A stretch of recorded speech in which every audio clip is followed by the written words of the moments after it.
Good morning everyone. स्वागत है आपका बायो क्लास में।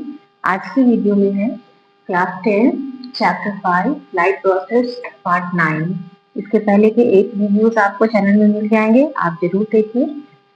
हम फोटोसिंथेसिस को डिस्कस कर रहे थे कि कौन कौन से जो फैक्टर्स हैं जो फोटोसिंथेसिस के लिए जरूरी हैं। तो जिसमें सबसे पहले हमने क्लोरोफिल देखा, उसके बाद कार्बन डाइऑक्साइड।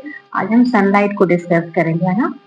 आज हमारा टॉपिक है sunlight is essential for photosynthesis. इस टॉपिक के बाद एक छोटा सा टॉपिक और है कि प्लांट वाटर को कैसे अपने इनटेक करते हैं, कैसे एब्जॉर्ब करते हैं। उसके बाद हम हेटेरोट्रॉफिक न्यूट्रिशन में शुरू करेंगे उसको। तो आज का टॉपिक है sunlight is essential for photosynthesis. जो एक्सपेरिमेंट हम लोग पढ़ रहे हैं उसमें ही हम इसको कंटिन्यू करते हैं। तो आज हमें देखना है कि फोटोसिंथेसिस के प्रोसेस के लिए सनलाइट जरूरी है या नहीं है। ठीक है, तो इस एक्सपेरिमेंट के लिए हम सब जानते हैं कि एक पॉटेड प्लांट को लेते हैं। ठीक है, take a potted plant. Potted plant का मतलब होता है गमले में रखा हुआ प्लांट, ताकि आप इसको आसानी से एक जगह से दूसरी जगह तक ले जा सके। Take a potted plant having green leaf and place it in a completely dark place for about 3 days। है ना। एक्सपेरिमेंट की शुरुआत ही इसी से होती है कि हमें एक पॉटेड प्लांट को लेना है और उसको हम डार्क प्लेस में, कंप्लीटली डार्क प्लेस में 3 days के लिए रखते हैं। आपको याद होगा ये किस प्रोसेस के लिए करते हैं, ये हम डी स्टार्च के लिए करते हैं। किसके लिए करते हैं, डी स्टार्च करने के लिए करते हैं। इस पौधे में पहले से जितना फोटोसिंथेसिस हुआ है, स्टार्च का फॉर्मेशन हुआ है, ये प्लांट को अगर हम 3 दिन डार्क प्लेस में रख दें तो वो सारे स्टार्च को यूज कर लेगा, फिर ये हमारे एक्सपेरिमेंट के लिए रेडी होगा। ठीक है, तो इस प्रोसेस की बात क्या करना है, take a thin strip of aluminium foil और ब्लैक पेपर, है ना। ब्लैक पेपर या एल्युमिनियम फॉइल, ये जो पॉटेड प्लांट हमने लिया उसके एक लीफ को बीच में सेंटर से पिन से या टेप से हम किसी एल्युमिनियम फॉइल या फिर ब्लैक पेपर को चिपका देते हैं, फिक्स कर देते हैं। इसका पर्पस ये है कि इस लीफ के उस पार्ट में सनलाइट नहीं पहुंचेगा, है ना। एल्युमिनियम फॉइल या ब्लैक पेपर से हम कंप्लीटली सील कर दे आगे पीछे दोनों इस पार्ट को, प्लांट लीफ के इस पार्ट को, तो उस पार्ट में सनलाइट नहीं पहुंचेगा, बाकी सारे पार्ट में सनलाइट पहुंचेगा। तो मकसद ही यही है कि उस पार्ट को सनलाइट से हटा देना, है ना। तो take a thin strip of aluminium foil और black paper and wrap it in the centre of the leaf on both the sides. ऊपर नीचे दोनों हम सेंटर ऑफ द लीफ में इसको रैप कर देते हैं और फिक्स कर देते हैं।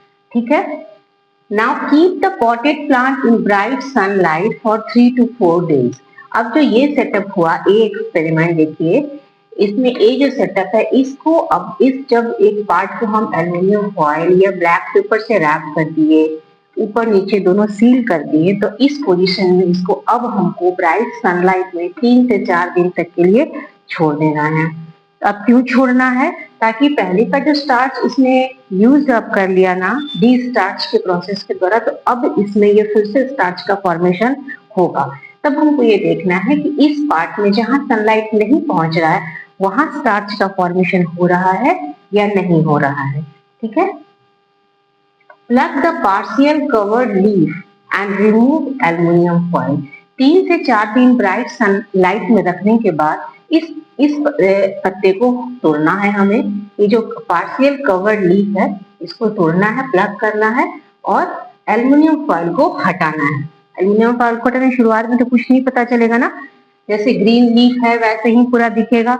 किस पार्ट को हम एल्युमिनियम फॉइल से कवर किए थे, नहीं किए थे, उससे कोई फर्क नहीं पड़ेगा, पता नहीं चलेगा कलर को, क्योंकि सनलाइट जो पड़ रहा था इसमें नहीं पड़ा या पड़ा ये हमको देखने से पता नहीं चलेगा।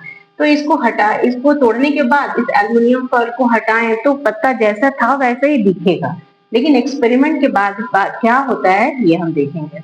Boil in it water and then in alcohol to decolourise it. जैसा कि सारे एक्सपेरिमेंट में हम पढ़ते आ रहे हैं कि पहले इस जो आयोडीन टेस्ट में सबसे पहले इस लीफ को हम क्या करते हैं, बॉयल करते हैं वाटर में। वाटर में बॉयल करने का क्या मकसद होता है, वाटर में बॉयल करने से ना इसके जो सेल मेम्ब्रेन है ना, वो ब्रेकअप हो जाते हैं।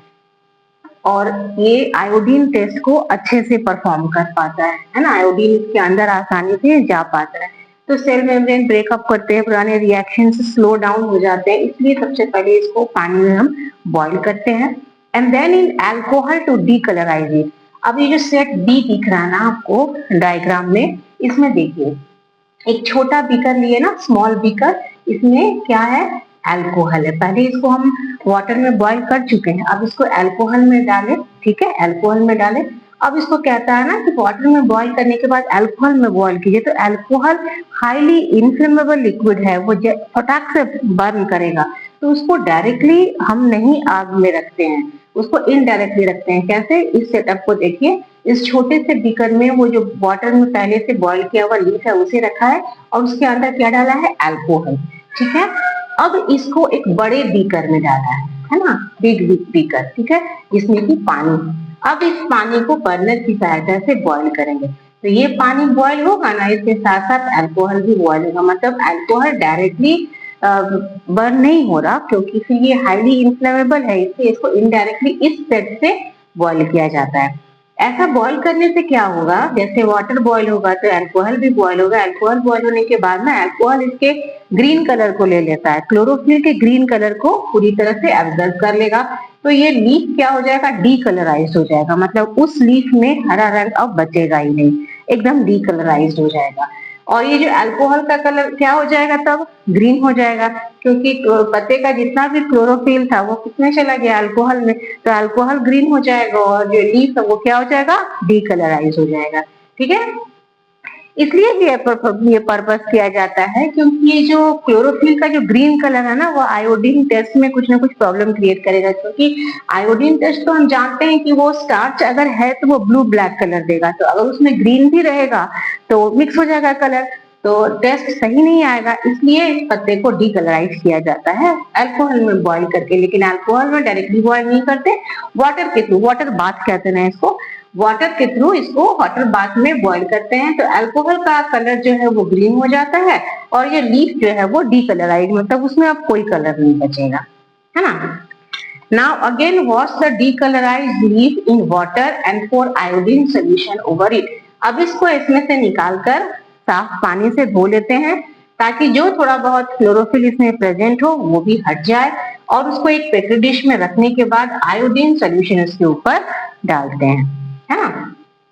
क्या होगा, The covered part of leaf does not turn blue black while the uncovered part of the leaf turns blue black with iodine solution. अब आप इस डायग्राम में देख रहे हैं सी में कि जब आयोडीन सोल्यूशन डाला गया तो वो पार्ट जो कि कवर्ड था एल्युमिनियम फॉइल से वो ब्लू ब्लैक में नहीं बदला, जबकि वो पार्ट जो अनकवर्ड था वो क्या हो गया, वो ब्लू ब्लैक हो गया। इसका मतलब ये जो पार्ट जिसमें सनलाइट नहीं पहुंचा वहां स्टार्च का फॉर्मेशन ही नहीं हुआ, यानी वहां फोटोसिंथेसिस ही नहीं हुआ, है ना। और जो पार्ट जहां सनलाइट पहुंच रहा था वहां फोटोसिंथेसिस हुआ, स्टार्च का फॉर्मेशन हुआ और वो पार्ट ब्लू ब्लैक में टर्न हो गया।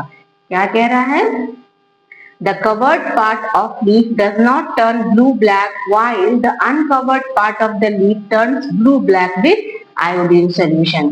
जो पार्ट कवर्ड था वो ब्लू ब्लैक में नहीं टर्न हुआ, इसका मतलब कि वहां स्टार्च नहीं बना, इसका मतलब वहां फोटोसिंथेसिस नहीं हुआ।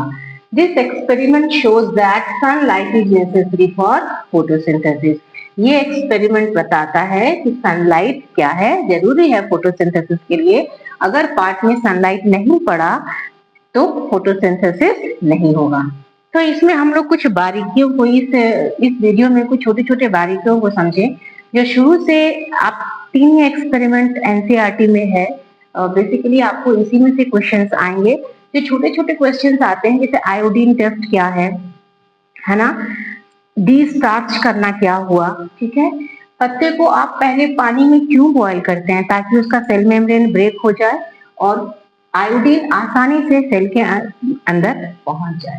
फिर उसको अल्कोहल में क्यों बॉईल करते हैं, अल्कोहल में बॉईल करने का मकसद है कि वो डीकलराइज हो जाए, क्योंकि जब क्लोरोफिल का ग्रीन कलर ना आयोडीन के ब्लू ब्लैक कलर के साथ प्रॉब्लम क्रिएट करेगा, 2 कलर मिक्स होगा, टेस्ट एक्यूरेट नहीं आएगा, इसलिए इसको अल्कोहल में बॉईल करके क्लोरोफिल के ग्रीन कलर को हटाया जाता है।